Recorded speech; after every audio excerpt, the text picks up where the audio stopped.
Hey folks, Dave Temple here. As you know, my podcast is all about talking to some of the best thriller writers in the world. But now, after nearly 2.5 years, I think it's time I toot my own horn. So with that, I'm offering my thriller, The Poser, for sale. This thriller stars Hollywood detective Patricia Pat Norelli, a rookie cop working the overnight beat when one of Hollywood's biggest stars is found dead in her Hollywood Hills home. The only problem, the star just won an Oscar and is found dead only hours later. Now, Pat sees this as a way to forge her own path and muscles her way into the case. Soon, she and partner Detective Stuart Brown find themselves deep inside a complex case with more questions than answers and a ghost of a killer. Now, this isn't my first self-published book, but it's the first one I'm very confident you're going to like. I'm pretty proud of it. And for the rest of this month, you can get the ebook for only $5.95 or the paperback for $13.95. Now, since I do this weekly podcast as a free service, perhaps you'd consider this a way to help out your fellow thriller author. Okay, here's the link, davidtemplebooks.com/books. Okay, there you'll see The Poser. Just click and you're on your way. Again, the link is davidtemplebooks.com/books. Otherwise, just head over to Amazon. Okay, thanks for your support, and now on with the show. Hello, and welcome to The Thriller Zone. I'm your host, David Temple. Fred Burton is a New York Times bestselling author and a premier authority on protective intelligence and security. Writing alongside Samuel Katz, Beirut Rules debuted nearly 3 years ago. But you know what? It's still being talked about today. Other of his books include Ghost, Chasing Shadows, and Under Fire. We'll be talking about those and Beirut Rules in just a moment. I want to take a brief moment to say thank you for listening wherever you get your podcast, and I hope you'll subscribe to our YouTube channel. Now, how about you and I get in the Thriller Zone?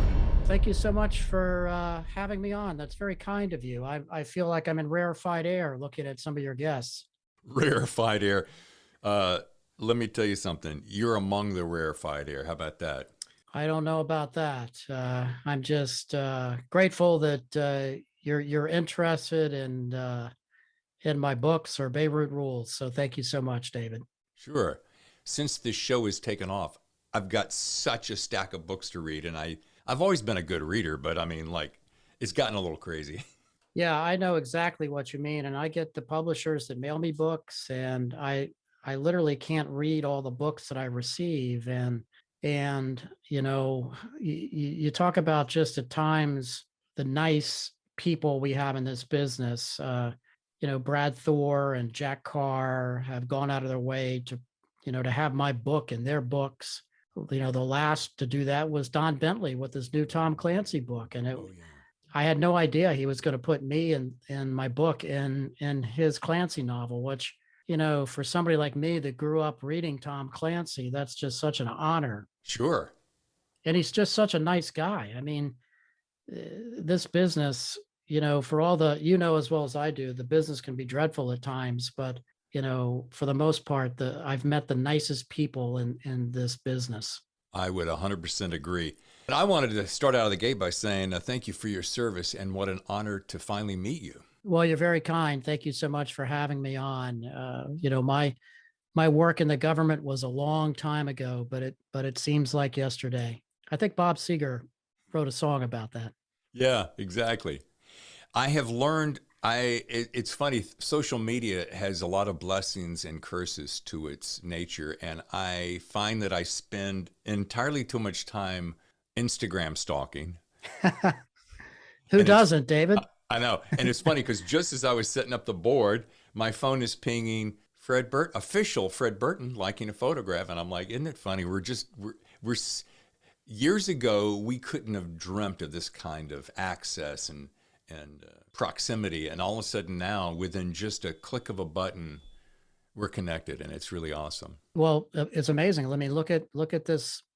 I could not have imagined as a kid growing up in the 60s and the 70s, and even when I started out as an agent, you know, when we had 3x5 index cards that I use to write myself notes. That was our Rolodex of names of suspected terrorists and and stalkers and assassins. When I first started as an agent, David, we did not have a computer. And we basically worked off of old school accordion folders with cables and telegrams. And, you would open one and it was like opening up, Al Capone's vault.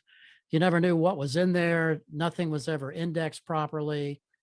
You would find case material from some other case. I mean, it was just one of just constant chaos. And that was just the world we were in. And I think about technology, Fred. I heard you on a podcast speaking to Piccolo, I believe, and he was talking about, we've gone from big microphones and reel-to-reel tape recorders hanging on a wall to now microchips and microphones that can be embedded, inside your ear. It's the technology that you've seen grow has got to be staggering. Well, it's really amazing when you start thinking of just the evolution of technology in not only the everyday day-to-day use of people, but in the intelligence business and even in the book business. I mean, think about things we're doing today on social media with Twitter and Instagram and so forth. I mean, imagine how difficult it was when Clancy was first writing books, or John le Carre, Yeah. or Freddie Forsyth. And, you didn't have Amazon to order from or a publisher's website to order from. And people actually had to go out and visit a bookstore, and there was no such thing as a Kindle. I know, that's great. And it hasn't been that long ago. That's the bizarre thing. And I heard this story recently about the span of technology and how fast it's happened just in the last 20, 40, 50 years, and what the next 50 will be, and the speed with which it will progress will be mind-boggling. I won't be around to see it probably, but when you start looking downstream as to where this will be 25 years from now, I mean, think about it right now. We have instantaneous communication. I mean, what's faster than a tweet or a message text? Right. And what's next? Is it trying to develop or being able to sort out these deep fakes or positive identification, such as how do I even know I'm actually talking to you? Right. Things like that. What's on the horizon downstream to me is just fascinating to think about. One of your fans said, and I love this because it's so true, no one makes well-researched nonfiction read like a thriller like Fred Burton. And I thought that is really superbly put. And so I want to start off the show with, how in the world do you do it? What's your secret? Well, first, that's very kind of whoever posted that on my account. That's when you write books, this as well as I do, that getting those kinds of comments back really mean a lot. Not only has someone purchased your book, but they've actually read it and they appreciate the blood, sweat, and tears that goes into trying to get a book published, which we know collectively how difficult that is today. Well, for me, that's the part of the journey of putting a book together that I like the best. I'm in the process now of doing that for book number 5 for me. And I'm not smart enough to write thrillers like some I know on this call, but the nonfiction part, for me, it's no different than a cold case. I approach it as a cold case investigation. For example, in Beirut Rules, and I'm very sad to say this, when I was an agent working the kidnapping and murder of Bill Buckley, I did not know a lot about the man. And a lot of it was because of the secrecy, and a lot of it was because of the lack of technology. We just did not have the tools to be able to Google Bill Buckley, station chief, Sure. and to learn about that individual. So when I started putting the book together, one of the things I like to do with all of my nonfiction stories involving families, David, is I approach the families. And in this case, I approached Bill's elderly sister and Bill's very elderly significant other, Bev Surratt. And I said, hey, I worked Bill's case when I was a young agent, and I very much like to tell his story, but I want you to help me bring Bill to life. You knew him better than I ever would and they were very reluctant and protective. And the other thing I did, David, was I approached the CIA right out of the gate, and I said, "Hey, I'm Fred Burton. I used to work on the hostage location task force. I'd like to tell Bill Buckley's story, and I want your help." And I actually went to Langley, and I met with the historian, and I met with one of their communications officers that worked for the director.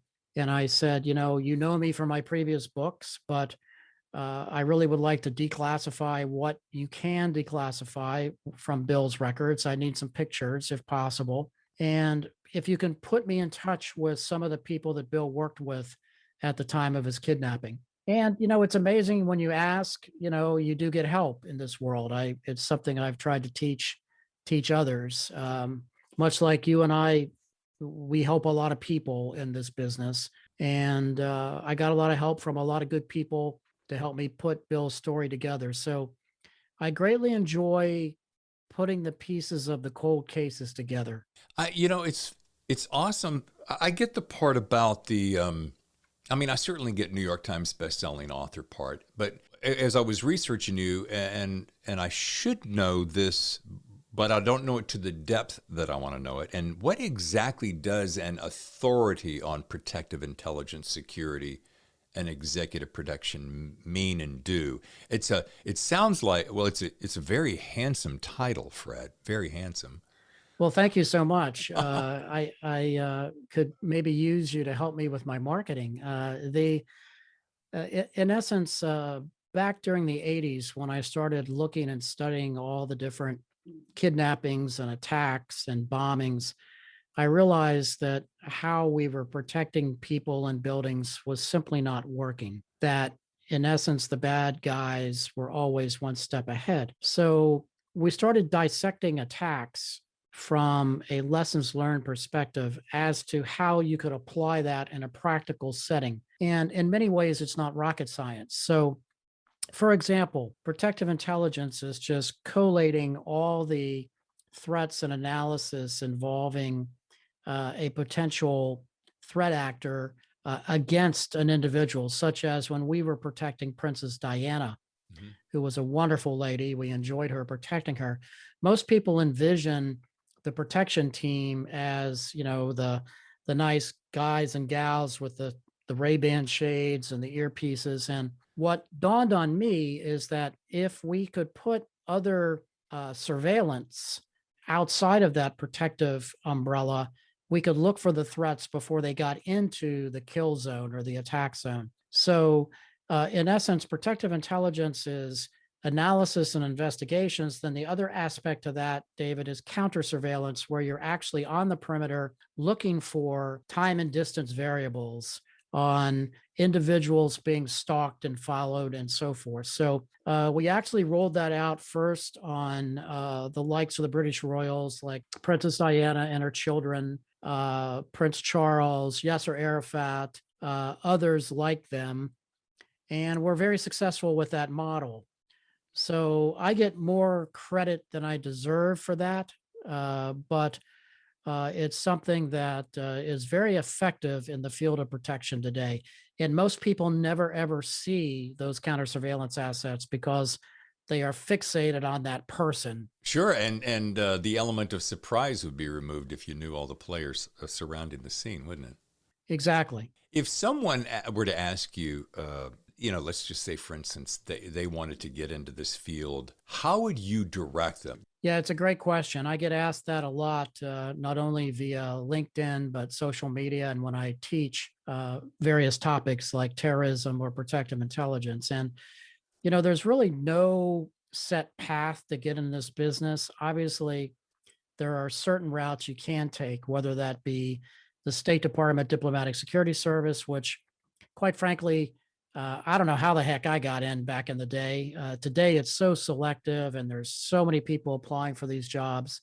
The Secret Service, the CIA actually has a pretty robust protection team that helps cover the director of the Central Intelligence. Obviously, military experience helps to some degree. But what I see in the private sector today, which is really interesting, is there's a whole category of protective security agents and protective intelligence analysts that are homegrown, that are self-learned. They go to college, might study criminal justice or homeland security or intelligence related topics. And then they go to work for a Fortune 100 in their corporate security department. And that's how they go. And there's actually, I know a handful of individuals today that are getting their PhD in this topic, meaning global security or corporate security, which was unheard of, 30 years ago. So the industry is very much a hybrid today, with a lot of formers and X's of this and that and all the alphabet soup agencies. And then we have 40 to 50% that are self-taught, self-learned, just working their way through the ranks. And the reason I ask that is, if you want to be a cop, you got a pretty good idea how that works. You want to go into CIA, you got a pretty good idea how that works. FBI, similarly. But this seems like such a specialty. But I can see how, if you had been in that, you were a police officer, so you would certainly know how that trail of events would happen. But I always find that interesting, how people come about into those positions. And you've served on some of the most high-profile investigations. Of course, one of the most famous, hunt and arrest of Ramzi Yousef, the mastermind behind the first World Trade Center bombing. And I want to know, if you can tell my listeners, what was it like to be in the world, in the circle of bin Laden's number one bomb maker? I mean, that would be such a heady experience, I have to imagine. Well, I get more credit, much more credit than I deserve for that, David. That was a unbelievable team effort, and like in most cases in this business, in the 80s and in the 90s, you had to have a fair amount of luck. And one of the things that I was fortunate to be a part of was we had and hosted and created the Rewards for Justice program, which at the time was only a $2 million bounty, for the likes of Ramzi Yousef, the mastermind of the first World Trade Center bombing, and others. It ended up being a $20 million program for bin Laden. It's extraordinarily successful. And I would encourage your listeners to check out their website, Rewards for Justice. And that program was in my office. It was part of our protective intelligence, counterterrorism division. And we also had the Rewards for Justice program. So we got very creative and innovative. I didn't know you were going to ask me about this, or I could have pulled out one of my original matchbooks that we designed with posters on them. And, the concept in general is just one that centers on the old Wild Wild West wanted posters, that if we paid people for information, they would come forth with information. And we were very successful with that. And in the capture of Ramzi Yousef, we got very lucky with a human asset, a human source, who came forward and said, I know where he's going to be. And, of course, we didn't believe him, because we were getting sightings of Yousef all over the world. And a lot of them were just people after the reward that had no direct access. But lo and behold, this source did. And, we worked the investigation in a period of, I think it was a little less than 72 hours from the time the human source surfaced to us getting Yousef in custody. Was timing, like so many things in life, luck, being in the right place at the right time. We also had some logistical challenges in that this all took place in Pakistan. We also had to worry about getting a human source and family out of the country. So that logistically was highly complex. In those days, our relationship with Pakistan was somewhat strained or challenged, to put it diplomatically. So it was, a fair amount of good teamwork and luck to capture him. I hope this is the right phrase. I'm thinking of of that first attack as a colossal breach of security. But do you think that that moment created, for lack of a better term, a new chapter in our history as it pertains to being truly what I would call awake to the terror that lies on the borders of our country? And or do you think it took something even more? Do you think it took the ratcheting up of 9/11 to happen to do so? Because it's certainly a demarcation of what was before and what is today. Yeah, I think it was the latter, David. Even if you look at the first World Trade Center attack in 93, we actually had a preceding event, which was the political assassination of Rabbi Meir Kahane in New York City by El Said Nosser, an Egyptian that was tied into the first World Trade Center bombing cell. And, that was a tripwire that some of us in the weeds recognized. Whether or not we could get the National Security Council or the White House interested in any of these was always pushing a boulder up a hill. And it didn't matter if this was Republican or Democratic kind of presidents in office. We all, just suffered from a lack of terrorism being a national priority. So we had the murder of Rabbi Meir Kahane. We had the first World Trade Center bombing, and that really didn't move the needle, quite frankly. It should have, Yeah. but it didn't. It took the strategic strike by Al Qaeda on 9/11 to wake us up as a nation to the threat that existed. So, I'd like to paint a different picture, but there isn't one in my mind. It's hard to believe that it's been 20 years since 9/11. And I was watching a documentary just this past weekend, and the images threw me right back to that sparkly blue, fall day in September. And I was horrified all over again. And I thought, everyone, such a cliche, but every American can recall that moment, 8:46 a.m. Eastern Time, September 11th. And as the memory haunts us today, I'm wondering the way we view security, since this is what we're talking about, is going to be forever changed.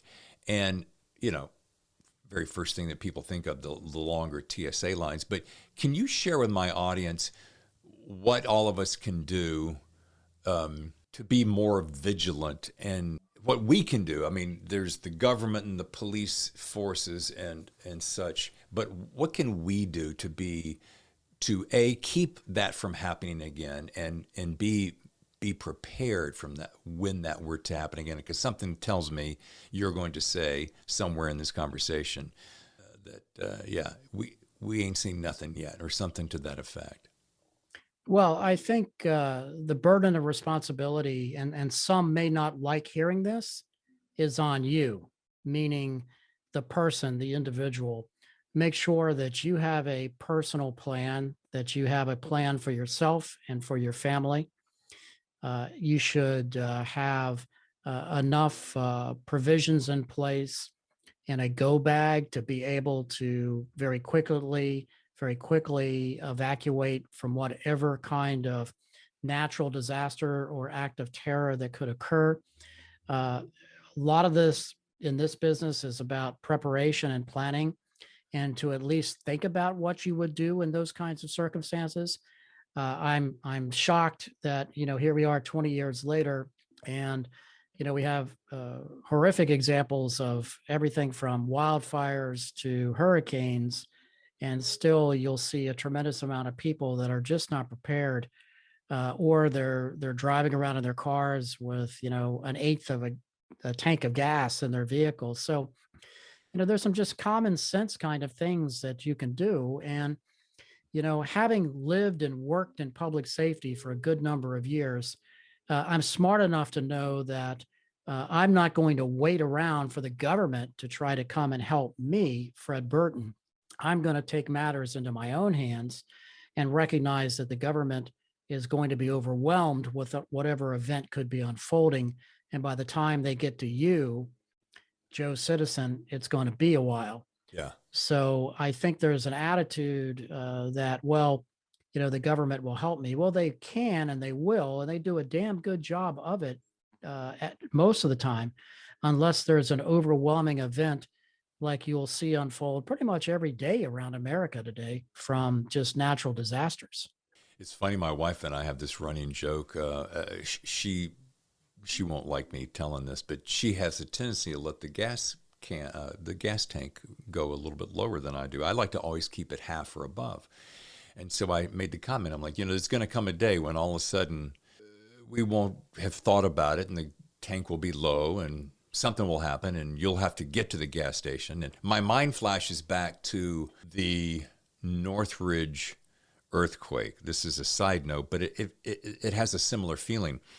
And it was January, and the Northridge earthquake hit. And I only lived 2 miles from the epicenter, so I felt it pretty well. But within the next couple of hours, the volume of mayhem that occurred between people strapping on AK-47s to go to the 7-Eleven to get a pack of cigarettes, a gallon of milk, and some water was staggering. And I'll never forget that image. And I thought it's just kind of the same thing over and over. When we are backed into a corner and a situation happens to that degree, to your point, yeah, they're gonna, Big Brother's going to help us out, but there's a whole lot more people every single day, and there's a very long line to get to you, and it would behoove you to be ahead of the game rather than behind by being prepared. This feels like a conversation for you, me, and Jack Carr. Yeah, Jack would love this discussion. We have to drag in Brad Thor as well, and Don Bentley. We could have a round table about this.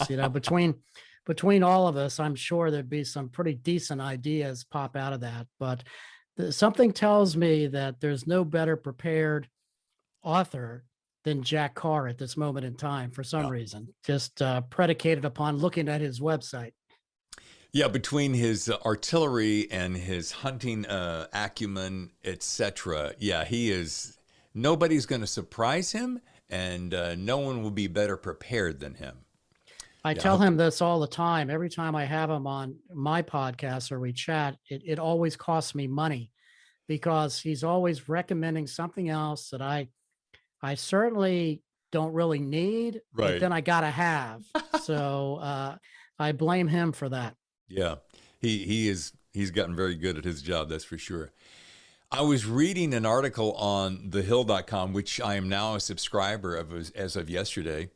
And it was an article you wrote entitled Ripples of September 11th, Afghanistan, Counterterrorism and Concerns for Corporate America. And it made me think, by the way, excellent article. Thank you. Made me think, do you feel that terrorism wasn't as big of a national priority back in the 80s and 90s?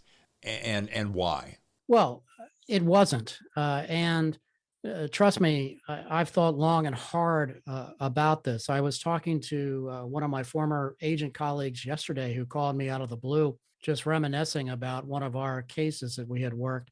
It dawned on me again that it just wasn't a national priority.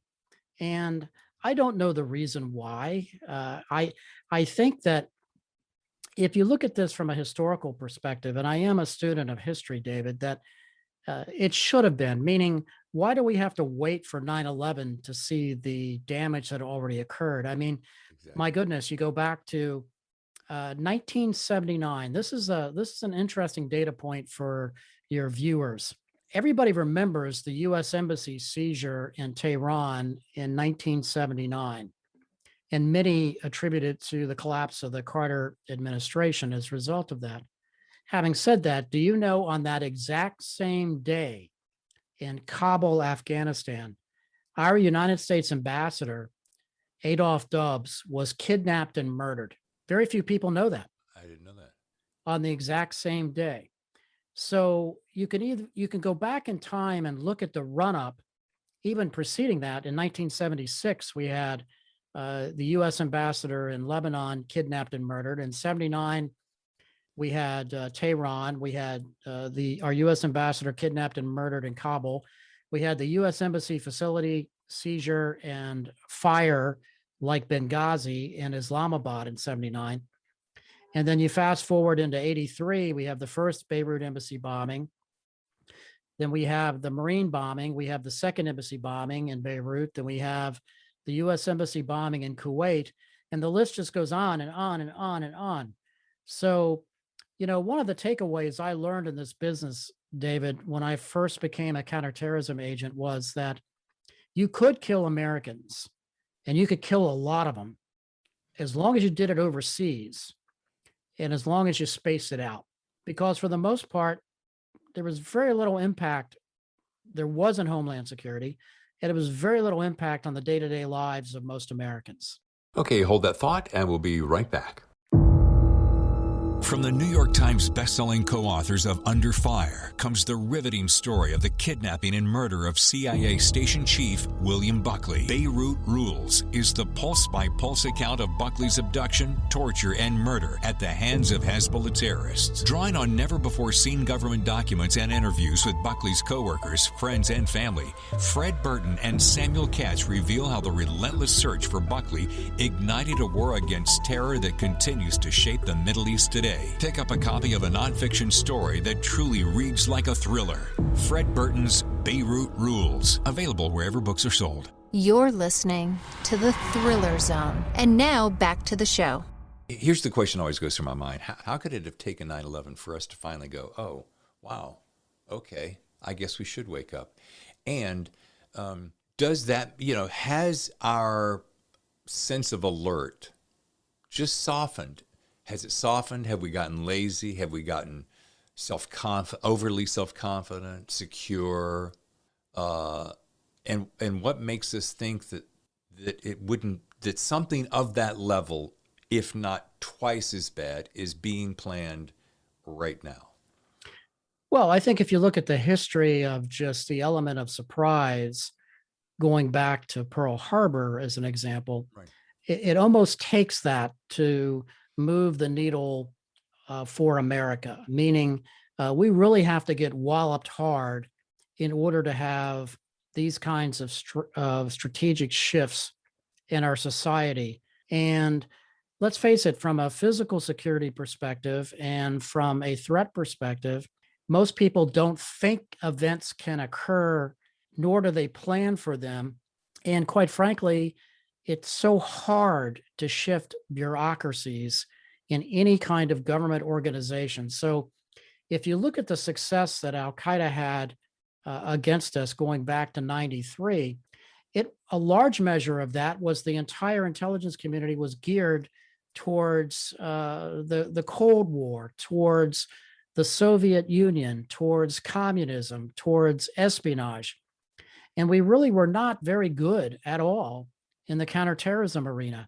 Even though we've been fighting insurgencies forever, we were simply not that good at it. So it takes these kinds of incidents, in my assessment, in my lifetime. And even you can look at from a tactical perspective. I'll give you an example, David. I'm talking to a couple of the last men standing that were at Dealey Plaza when President Kennedy was assassinated. And talking to them, it's a vivid reminder of how unaware we were to that kind of threat. Now, you and I would think today, well, what do you mean there's no counter sniper teams? What do you mean the president of the United States is riding around in an open top limo? Right. Why isn't somebody looking for a sniper? It wasn't even in the mindset during that time period that something like that could occur.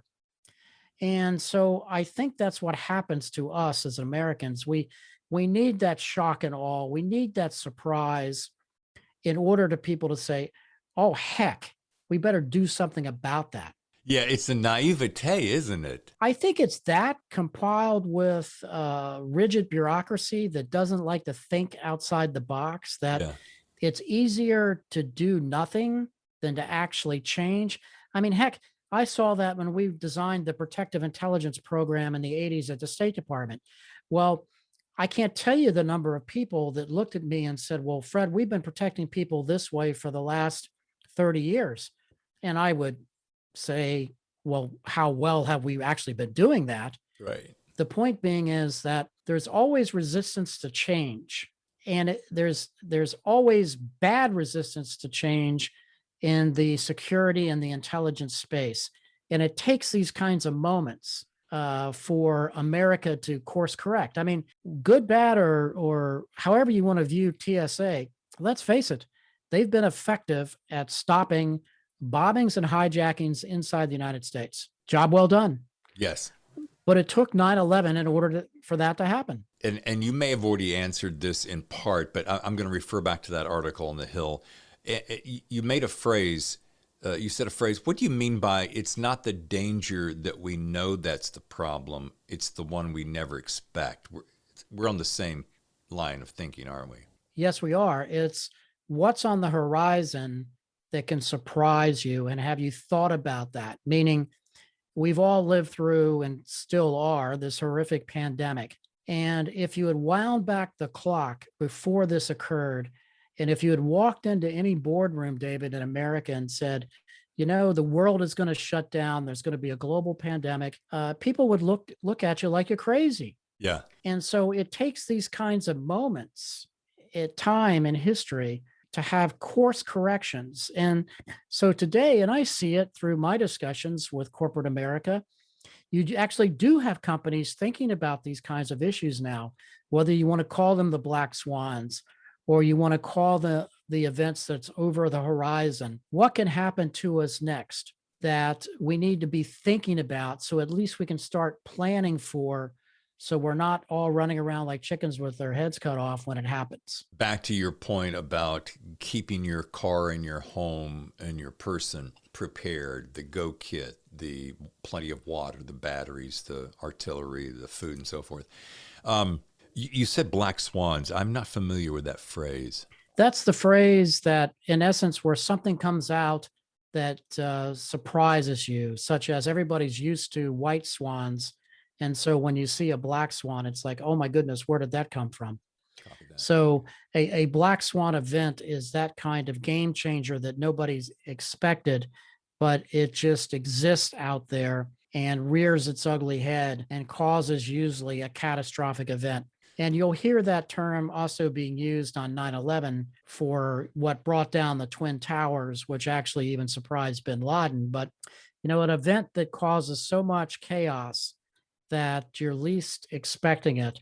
It's a low probability, but high impact kind of event. And those are the kinds of things we're dealing with right now with the pandemic. You know, this is something that forever in national intelligence estimates, people discussed that pandemics are something we need to be worried about. You've actually touched on something that I've given a great deal of thought about. Quite frankly, some of these issues are so complex and so huge for a range of different variables that it's almost impossible to get in front of at times. And I think terrorism was one of them in retrospect, meaning if you looked at all the domestic acts of terrorism we had in the 60s and the 70s, and then you look into the international acts of terrorism in the 80s and the 90s, you would think that we would have been better prepared, predicated on what's happened to us before. Right. But we weren't. And I did a keynote for the State Department about a year ago, looking at the evolution of this. And it's not as though these haven't happened before. And it's like we never learn from things that have happened in the past. And it takes these kinds of catastrophic events, whether it be a JFK in Dallas or an RFK in Los Angeles, the assassination of Robert Kennedy by Sirhan Sirhan, to cause the Secret Service and the Congress to protect those running for public office. So you do need these events at times, I think, to force change that's usually mandated by Congress. There's something I want to jump back to because you caught my attention on something I'd never thought about before.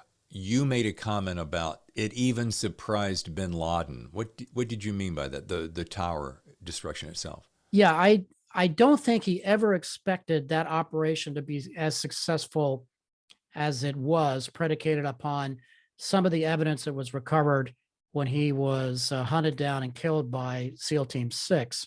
In that, if you looked at some of the messages and some of the writings, that I don't think they ever thought that they could collapse the actual towers when they hit it.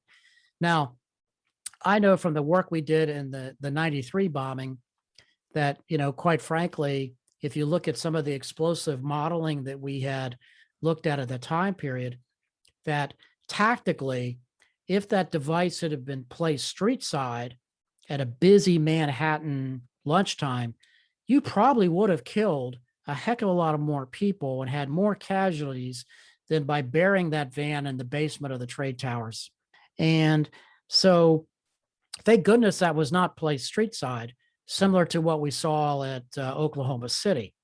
So, sometimes you have to be grateful that the terrorists do make tactical mistakes, but so there's a lot of lessons to be learned by studying these previous events in order to try to defend them better going forward. I'm surely going to rattle a cage in some form or fashion with this next comment, but when I was reconsidering recently what happened on the steps of the Capitol on January 6th, I can't help but wonder, couldn't help but wonder then, can't help but wonder then, did some of those threats come from outside powers or right in our own backyards? Because it was another, I felt like, turning point in the collective consciousness of America that would force us to rethink that situation. No one ever would have thought, oh, a bunch of clowns are going to break into the Capitol and have their way with the building. And I just thought, did those threats, was it solely outside or inside? What are your thoughts on that? Well, I've been interviewed a lot on this, and I've written about this, David. And in essence, when you start thinking of protective intelligence failures, that is one, meaning you had all the signals resonating loudly that there were going to be problems. So why wasn't the U.S. Capitol Police better prepared? Now, I know the U.S. Capitol Police. We used to work with them. We used to do a lot of joint protective operations with them. They're a darn good outfit. They are one of the best trained, huge staff. They actually have a protective intelligence division. So why were they so surprised? And I think in many ways, what happens with the element of surprise, like we had just chatted about, it's much like what happened to our 5 young agents in Benghazi when they were overwhelmed, meaning at times it's like the frog in the boiling pot. Yeah. It's like, when isn't Al-Qaeda planning to kill you? When isn't Washington having a demonstration? When isn't there another threat on the horizon? And if you look at Washington, D.C. in general, there are demonstrations every day somewhere. And some of them are quite large. I've monitored and been in a lot of them and watched them. And so there were some tactical failures leading up to that. That is almost, I think, part of the problem, meaning that look at the organization. It's very political. I've had several people tell me this, that they just don't have one boss there. They've got all the different members of Congress that think they're experts in security, and this is a public building, and everybody's got their opinion as to how that should be protected. So there's so many cooks in the U.S. Capitol kitchen that it's almost impossible to do your job. And that's part of the problem in any kind of inside the Beltway issue. But on a practical level, there is no excuse for what happened, because not only do you have a great department in the U.S. Capitol Police, but you have the U.S. Park Police, which is one of the best crowd control organizations I've ever worked with there. You have the D.C. Police, the Metropolitan Police Department. You have hordes of federal agents from the FBI Joint Terrorism Task Force that are there. So why does this happen? And again, there's so many cooks in that kitchen that it's impossible to get the decisions made at times. Yeah. And I don't want to spend too much time on that, but I knew you'd have some very specific thoughts, and you got 3 layers that you're talking about, 3 prominent layers. But let's get to the book, because I realize that I'm going to turn around. You and I could talk forever, and before I turn around, we're going to have run out of time. So 4 books, and I can't wait to hear what's number 5. So we got Ghost, Confessions of a Counterterrorism Agent. We got number 2, Chasing Shadows, which a lot of people just rave about, a special agent's lifelong hunt to bring a Cold War assassin to justice. Number 3, Under Fire, the untold story of the attack of Benghazi. And then one we're talking about today, Beirut Rules, the murder of a CIA station agent and Hezbollah's war against America. And I realize that I am saying Hezbollah the way I've heard the press say it. You say it differently. And every time I heard you say it differently in a podcast recently, I'm like, okay, I need to change the way I say it. When you start looking at an organization like Hezbollah, It's fun. It is one that, again, the element of surprise was one that we always struggled with. We knew that we had this organization in the 80s called the Islamic Jihad Organization. We suspected that they were linked to Hezbollah. We kind of thought that the Iranians may have had a role with this, but we lacked a high degree of very specific evidence. And we would sit around and argue about this all the times, the degree of Iranian control. And it's one of those things that it should not have surprised us like it did. But the element of surprise when you look at Bill Buckley, who's the centerpiece of the story. I mean, he was 13 when the Japanese bombed Pearl Harbor, and his sister told me, the family would sit around the radio listening to this, and that was one of those pivotal moments in America. And so when the U.S. Embassy is bombed in 1983, at a very fortuitous time by Hezbollah, Bill volunteers to go. And he had been in the agency for almost 20 years at that point. He was 55 years old. He was a war hero. He had been decorated first as an 18-year-old young man in Korea, a Silver Star recipient for rushing a machine gun nest. And then in Vietnam, he was a recipient of a second Silver Star for gallantry under fire. So this was the type of man that he was, that was always running towards danger. And there was something about him that was just different, David. And that's why I wanted to tell Bill's story. There you go. That's what I wanted to know, because I was only vaguely familiar with this name. And once I started reading the book and getting to know you better and your purpose of this book, I thought, this is a true blue American hero, to the likes of which I haven't seen in a very long time.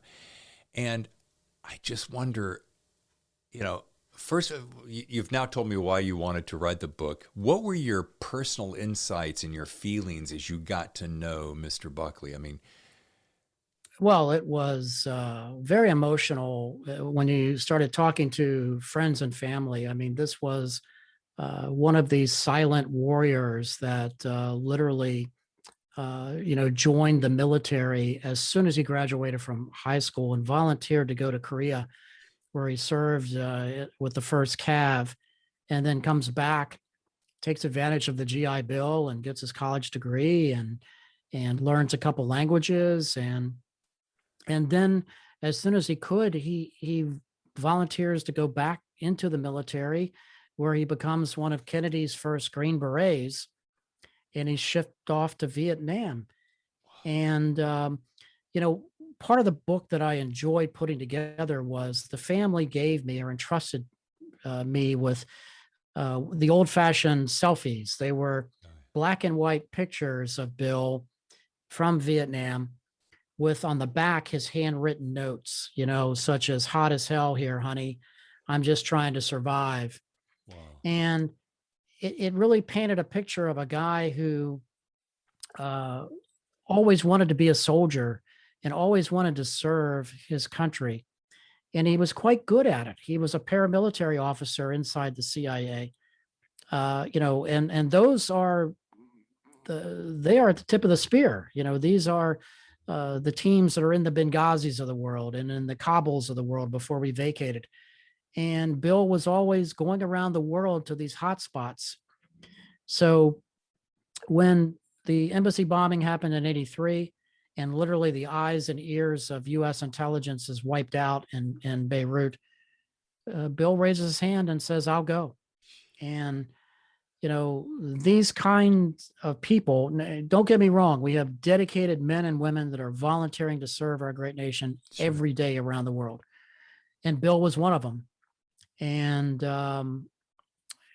because of his efforts, he got U.S. intelligence back up and running when we needed it badly, because we were getting our rear ends kicked by this group in targeting Americans and planning hijackings and additional kidnappings and so forth. Now, you said, I think in this book, you took Bill Buckley's abduction in Beirut to make CIA protect other station chiefs so that it doesn't happen again. Do you feel that Washington has become more or will become more proactive than reactive in the future? And I think this may be one of your pulpit points, isn't it? Yeah, without a doubt. Tragedy forces change. Even if you can go back to my book, Chasing Shadows, you had an Israeli intelligence officer assassinated in 1973 in Bethesda, Maryland. And it took that assassination for the Israeli intelligence service to start protecting Israeli diplomats around the world. And so you fast forward to 1984 when Bill was kidnapped. As a result of his kidnapping, the CIA changed and they started doing a better job of protecting their people and their chiefs of station, their lead officers in any country. And, you could sit there until you're blue in the face and say, well, shouldn't they have been thinking about this ahead of time? Well, hindsight is 2020. Buckley decides to go into Beirut to stand up our intelligence eyes and ears in a time period when he needed to be flexible, needed to work the streets, needed to work his sources, needed to meet with the Lebanese intelligence service and the French and the Brits.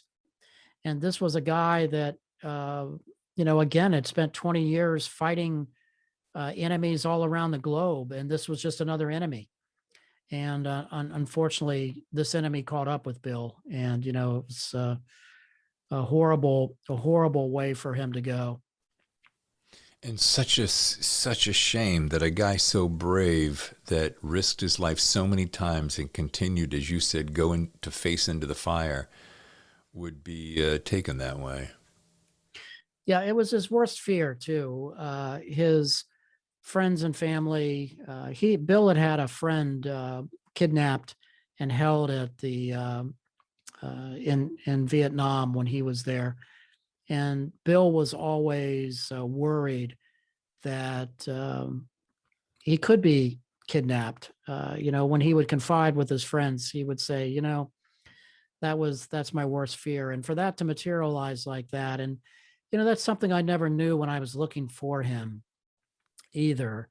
And, when you do one of these stories, David, and guilt's a powerful driver as well. I really wanted to do more. We all tried to do more to find Bill when he was in captivity, but we simply lacked the intelligence assets on the ground. We literally had no human intelligence to help us. We were getting very little information from our friends, and heck, they were battling their own series of hostages. The Brits had hostages, the French, the Germans, the South Koreans, the Russians. And everybody was out looking for their hostages, but nobody had any information. And Bill was held literally behind enemy lines and Hezbollah stronghold. And whether we could have rescued him or not, if we could find him, is a different story. But I want to believe that we would have tried if we could have put eyes on a building that he might have been in. Yeah.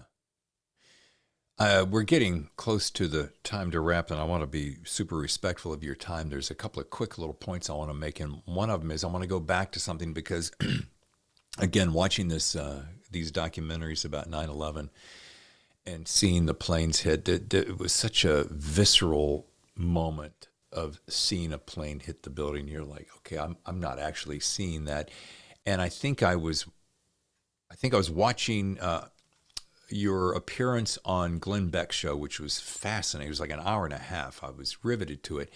And you were talking about today's terrorists, and I heard you say how terrorists are laser focused. This is the phrase you said, laser focused on aviation when it comes to harming us. As you refer to it as, I think, correct me if I'm wrong, the perfect terrorist vehicle. Can you tell me more about that? It just really caught my attention. Yeah. Well, thank you for watching that interview. Glenn has been very, very gracious to me and for my books over the years. And it was an honor to be on his podcast. if you look historically, modern day terror really has used certain vehicles or implements to really shock and all of us. And one has been the vehicle-borne improvised explosive device, your traditional truck or car bomb, and the other has been the use of aviation. And that goes back to groups such as the Popular Front for Liberation of Palestine, General Command, and Black September. And then Hezbollah followed up with the hijackings of, for example, TWA 847. So if you look at the evolution of these groups, they really stand on the shoulders of other giants that have been successful in the terror space. So it did not surprise me in the least that Al-Qaeda took advantage of aviation, because it's your perfect terrorist vehicle. You've got captured people from all around the world. You've got families, you've got women and children. It like defines terror. It's almost like those Munich moments where you've got a flying missile that you can guide it wherever you want it to be. Right. And it presents such unique challenges for the counterterrorism effort, meaning, what do you do? Does the US military shoot that plane out of the sky that's headed towards New York City? I mean, it paints such a horrible set of choices for you. And then from a counterterrorism resolution standpoint, and I've worked a lot of hijackings and I've debriefed a lot of hostages being held on a aircraft, it's just sheer fright. And you don't know if it's going to get blown up, crashed, or if the rescue team is going to come in and start killing everybody by mistake. So that's what I meant by that when I was on the Glenn Beck show. Okay. And back to the element of terrorism and the massive disdain, hatred that many have for Americans. Do you think that in our lifetime, Fred, that and those of our children and even grandchildren, that this is going to continue to remain the same situation? Yes, I do. I would like to think that it would dissipate in some capacity, but if you look at this as a student of history, you can see that this has been around for a long time. And I don't think in any capacity will this diminish over the next foreseeable future. And certainly not in my lifetime or in my children's lifetime, I'm sad to say. It's interesting. You hear something and you hear it a certain way. And it isn't until you hear it put a different way that the image shifts in your mind. This is what I mean. I read the title Beirut Rules, and I heard it as a verb, Beirut Rules. And then I heard you make a comment, or I read a comment, and you were talking about, no, Beirut Rules is in a noun. And so it seems as though in the past there have been a form of, I think I'm borrowing this true, an unspoken agreement, what my dad used to call a gentleman's agreement, where you would play by certain rules and you'd go, okay, well, we're going to come after you, but we're going to do it this way. We'll have this gap in the time that allow you to kind of gather your forces. But there's this gentlemanly rules. But now I get a sense that you're saying, with both in part in the book and in general, that there's this sense of all bets are off. Without a doubt, the Cold War changed that. And by the way, was that all over the place and completely incoherent, or did you? No, I know exactly what you mean. Okay. We used to live in the espionage Cold War days on what was called Moscow rules, where our diplomats, our intelligence officers didn't attack each other. And Beirut rules changes that. And it's okay then to kill. It's okay to pick up the eyes and ears of a U.S. intelligence anywhere in the world and hold them hostage and let them die in a miserable kind of situation. And that's the asymmetric war that we're engaged with today. And thank goodness we have a tremendous number of brave men and women around the world that is trying to get in front of these threats, but it's not an easy task.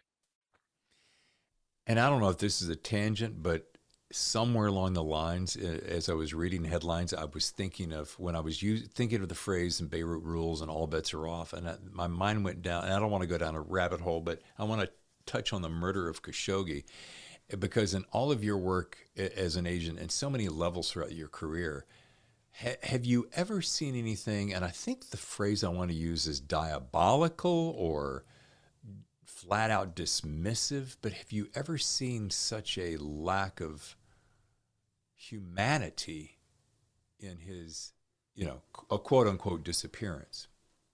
Well, that certainly was a horrific act of terror, but as shocking as the murder of Daniel Pearl, and the list just goes on and on and on. I mean, look, David, you can look at all these events. Whether it be the Munich massacre when the 11 Israeli athletes were lined up and gunned down by the Black September organization, and you can think about the gun put to the back of the head of U.S. Navy diver Robert Stedham during the hijacking of TWA Flight 847, and he was shot and killed, and his body dumped on the tarmac, and the murder of Leon Klinghoffer on the Achille Lauro hijacking by the PLF. So the list just goes on and on and on. So brutality is par for the course in the terrorism arena, I'm sad to say, and that's just part of their theater when it comes to what they're trying to project around the world, and amplified significantly on social media, which we discussed when we first started. There's no shortage of that on any given day. And maybe you just answered my question there, and I'm going to steal this from Glenn Beck again from that same conversations. But I think he was close to the end of the conversation, and it was so perfectly timed too. And I'm like, what keeps Fred Burton up late at night? Well, I think today, certainly when you look at the raging pandemic that has caused so much chaos on the world, and then you look at the events of January the 6th at the U.S. Capitol, and you think about our nation and our society that is so fractured and in many ways polarized, that those are the kinds of things that worry me strategically as I look over the horizon. And for example, when I was at FBI headquarters the day that Timothy McVeigh set off the car bomb in Oklahoma City, and John O'Neill was there, God rest his soul. He perished in the Trade Towers collapse on 9/11. And we looked at that carnage and we said, this has got to be Middle Eastern terror, and it has to be Hezbollah.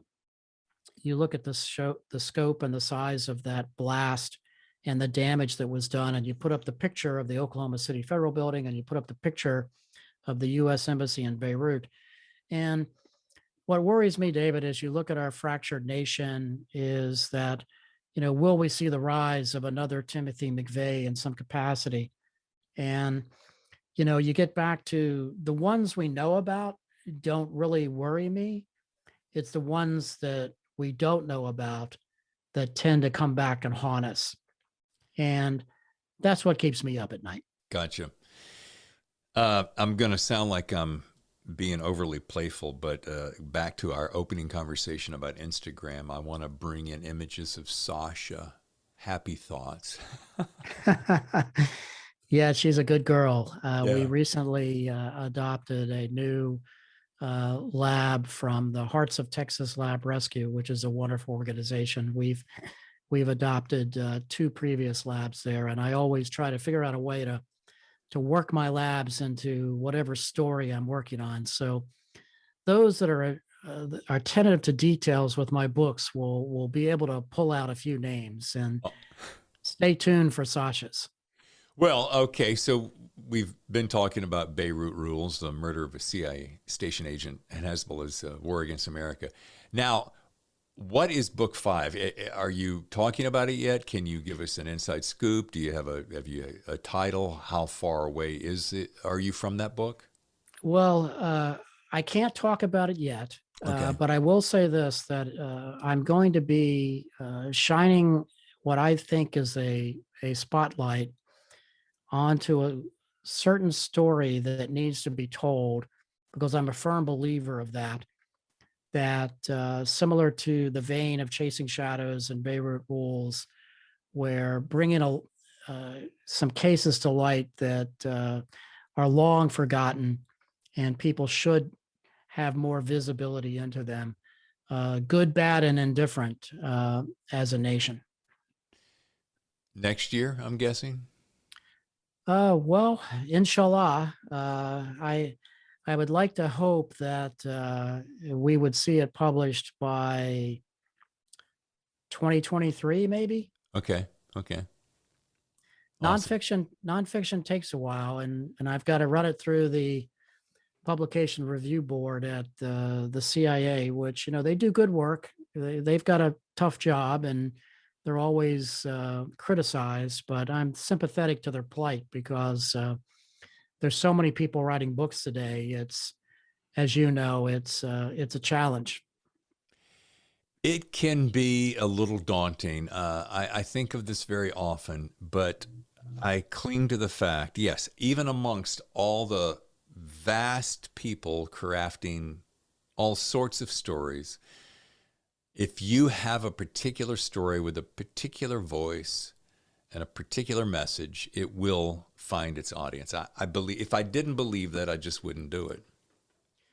Oh, I agree with you. And like my previous books, whether it be Chasing Shadows or Under Fire or Beirut Rules, I really have been surprised at some of the things I've uncovered with this new story. So we'll see. Will, people find it of interest? I think so. But as you and I both know, it's a tough business. Oh, yeah. We didn't even get to this, but I do want to give you a quick plug that, folks, you got to catch Fred's podcast, the ONTIC Protective Intelligence Podcast. Give us a 1-minute blurb on what your podcast is about. Oh, why, thank you, David. You're very kind to mention that. I try to look at unique topics in the field of protection or security or safety. And of course, we've had Brad Thor on and Jack Carr. And then we also have had some very interesting people on, to include one of the individuals that really helped design the polygraph program for U.S. intelligence. So we've had everything on from technical surveillance. I've got a new one that dropped today with the director of the ADL's Office of Extremism, talking about some of the trends he's seeing with hate around America today. So I'm always looking for interesting people to have. And so have a listen and let me know what you think. Awesome. Well, folks, you can learn more about Fred at officialfredburton.com. And of course, follow Fred on all his social channels. Meet dog, beautiful, beautiful pup, Sasha. I did do this, Fred, as I was waiting for you to come on. I thought he's going to appreciate this. So here's, folks listening won't be able to appreciate it, but there's my Dexter. Oh, wow. Dexter looks like a good boy there. Hopefully you put that on Instagram. I will do that today just for you. Yeah, he almost got a little piece of a UPS delivery guy yesterday. I had to take him out to the dog shed and say, we can't do that. Yeah, he looks like a good boy. So Yeah. Thank you for sharing that. We need to see him on Instagram. He will be there. And Fred, thank you so much, not only for your service, your kindness, but your time and fighting the good fight and providing great stories and facts for everyone to read. It's just really been a delightful time to spend with you. Well, you're very kind, David. I thank you so much for having me on. Thanks to Fred Burton for his talents, time, and service to his country. Now, let's look ahead to next Friday's The Thriller Zone. when I'll welcome Suzanne Chazen. Suzanne's the award-winning author of The Fragile Edge, a story that Lee Child calls first-rate. Suzanne's fiery protagonist, Puerto Rican police detective Jimmy Vega, who returns in a sixth installment, is on the hunt for a predator stalking the unforgiving landscape of immigrant America. Before I go, I encourage you to subscribe to our YouTube channel, and thank you for following along wherever you get your podcast. Now, have a great week, and I'll talk to you next time on The Thriller Zone.